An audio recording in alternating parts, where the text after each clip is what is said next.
இந்த மாதிரி ஒரு ஆனியன் ஆகட்டும் எதாகட்டும் இந்த மாதிரி 4ஆ கட் பண்ணிக்கோங்க. இது வந்து பாத்தீங்கன்னா பியூர் ஸ்டெயின்லெஸ் ஸ்டீல் பிளேடு. கீழே 2 பிளேட் இருக்கும், மேல ஒரு பிளேட் இருக்கும்.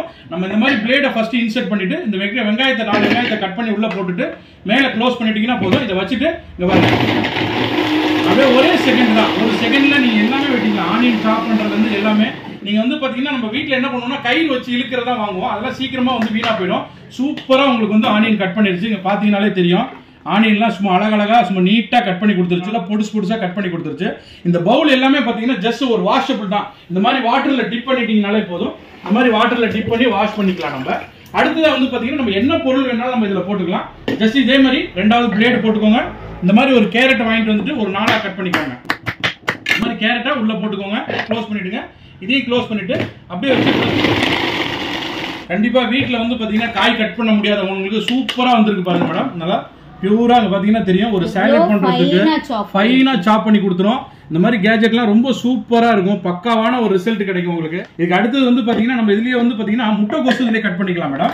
நீங்க இது மாதிரி வீட்டுல வந்து பாத்தீங்கன்னா ஃப்ரைட் ரைஸ் நூடுல்ஸ் பண்ணணும்னு நினைக்கிறீங்களா, கண்டிப்பா இந்த மாதிரி ஒரு இது இருந்துச்சுன்னா நீங்களே வந்து வீட்டுல கட் பண்ணிக்கலாம். இந்த மாதிரி அப்படியே உள்ள போட்டுருங்க. இந்த மாதிரி கோஸ் எல்லாம் உள்ள போட்டுட்டீங்கன்னா போதும். இந்த மாதிரி போட்டுட்டு அப்படியே அழகா கட் பண்ணி கொடுத்துரும் உங்களுக்கு. மேல க்ளோஸ் பண்ணிடுங்க. அதே மாதிரி இதையும் போட்டுருங்க. முட்டைகோஸ் கட் பண்றதுன்ற பெரிய ஒரு ரொம்ப விஷயமாவே இருக்கு. இதுல வந்து பாத்தீங்கன்னா திரும்ப இன்னொரு தடவை இந்த மேல இருக்கிறத கீழே ஒரு தள்ளி விட்டீங்கன்னா போதும். இப்போ அழகா திரும்ப இன்னொரு தடவை கட் பண்ணி கொடுத்துரும் உங்களுக்கு.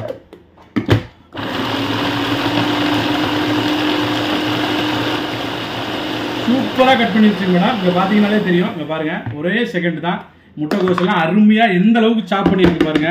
கண்டிப்பா வேற எந்த மிஷின்ல எடுத்தாலும் இந்த அளவுக்கு சாப் பண்ணவே முடியாது. சூப்பரா சாப் பண்ணி கொடுத்துருச்சு இதுல. அதே மாதிரி வாஷ் பண்றது இந்த பவுல வந்து சும்மா வாட்டர்ல மட்டும் டிப் பண்ணிட்டீங்கன்னாலே போதும். ரொம்ப ஈஸியா உள்ளதுதான். நீங்க வந்து பாத்தீங்கன்னா வீட்டுல உள்ள லேடிஸ் எல்லாம் பாத்தீங்கன்னா ஏஜ்டு பர்சன்லாம் நீங்க வந்து காய் கட் பண்றதுக்கு ரொம்ப சிரமப்பட்டீங்கன்னா இந்த மாதிரி ஒன்று வாங்கி வச்சுங்க. இதே மாதிரி இவ்வளவு ஹார்டா இருக்க பீட்ரூட்டை கூட உங்களுக்கு எந்த அளவுக்கு கட் பண்ணி கொடுக்குதுன்னு பாருங்க. இந்த மாதிரி கட் பண்ணிக்கோங்க. கட் பண்ணிட்டு அப்படியே உள்ள போட்டுக்கோங்க. பீட்ரூட்லாம் கூட இந்த மாதிரி உள்ள போட்டுக்கோங்க.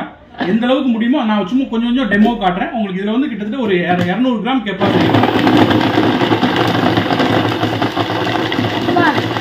2 நிமிஷத்துல 2 செகண்ட்ல ரெடி ஆயிடுச்சு.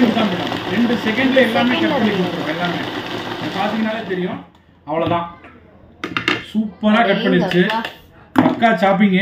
உங்களுக்கே பார்த்தா தெரியும், இதுலயே கலர்ஃபுல்லா இருக்கும் உங்களுக்கு. கிட்டத்தட்ட நான் எல்லாமே உங்களுக்கு ஃபுல் டெமோ காமிச்சிட்டேன். இதுல மெயினா இன்னொரு விஷயம் நான் காமிக்கணும். அதே மாதிரி வீட்டுல வந்து பாத்தீங்கன்னா தக்காளி வந்து பாத்தீங்கன்னா நிறைய பேர் வந்து ரசத்துக்கு எல்லாம் கையை வச்சு எல்லாம் பிழைஞ்சிட்டு இருப்பாங்க. இதுல வந்து பாத்தீங்கன்னா தக்காளி எல்லாம் அப்படியே 2ஆ கட் பண்ணுங்க. இதுல உள்ள போட்டுருங்க. எந்த அளவுக்கு பண்ணி கொடுக்குதுன்னு பாருங்க. அப்படி கட் பண்ணிட்டு உள்ள போட்டுட்டீங்கனாலே போதும். இதை மேல மூடிட்டீங்கன்னா போதும், உடனே கட் பண்ணி கொடுத்துரும்.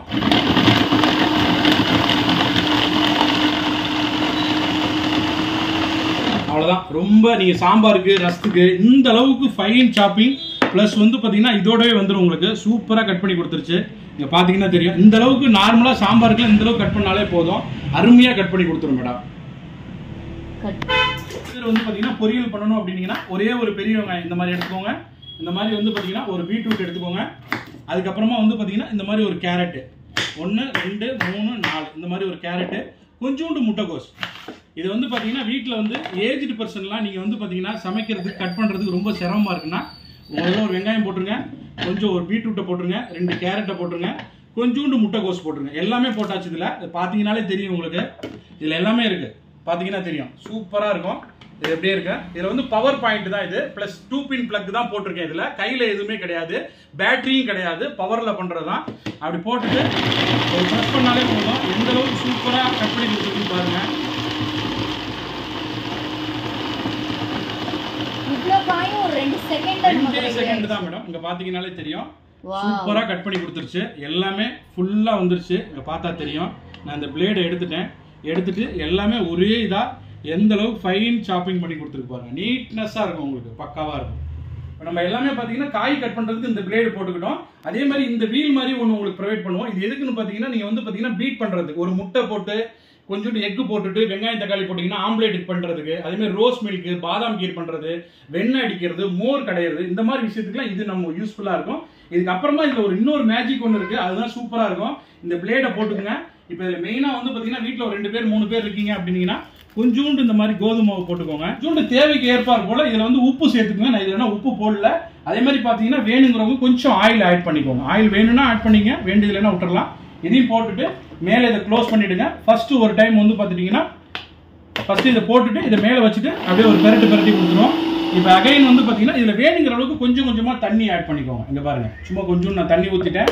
இப்போ மாவு வந்து எந்த அளவுக்கு சாஃப்டாக பிணைஞ்சு கொடுக்குதுன்னு பாருங்க, உங்களுக்கே தெரியும். கொஞ்சம் கொஞ்சமாக மாவு வந்து தண்ணி ஊற்றி இதில் பிணைஞ்சிக்கலாம். இதில் அடுத்தது வந்து பார்த்தீங்கன்னா இன்னும் கொஞ்சம் தண்ணி ஊற்றிக்கோங்க. இதில் இன்னும் கொஞ்சம் வந்து ஆயில் வேணும்னாலும் நீங்கள் உங்களுக்கு எவ்வளோ தேவையோ அந்த அளவுக்கு சேர்த்துக்கிட்டீங்கனாலே போதும். இதில் எதுக்கு பார்த்தீங்கன்னா பவுலில் ஒட்டாமல் வரும். மெயினாக இதில் வந்து பார்த்தீங்கன்னா வாழைப்பூ உடைக்கலாம். இதில் சூப்பராக எடுத்துக்கலாம்.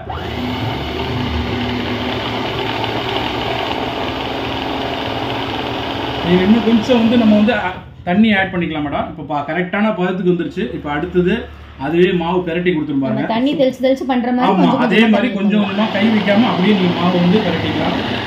பார்த்தாலே தெரியும் மாவு வந்து சூப்பரா பிசைஞ்சு கொடுத்துருச்சு. இந்த மாவு ஒட்டவே இல்லை பாத்தீங்களா? கொஞ்சம் கூட இதுல ஒட்டவே ஒட்டாதுங்க மேடம். இங்க பாருங்க, ஃபேண்டாஸ்டிக்கா அப்படி எந்த அளவுக்கு மாவு வந்து அருமையா உங்களுக்கு வந்து பிசைஞ்சு கொடுத்துருச்சு. இங்க பாத்தீங்கன்னா தெரியும், என் கையிலேயே ஒட்டல. அந்த அளவுக்கு கோதுமை மாவு சப்பாத்திக்கு இதை விட ஒரு சூப்பரான ஒரு கேஜெட் வேற எதுலையுமே கண்டிப்பா கிடைக்காது.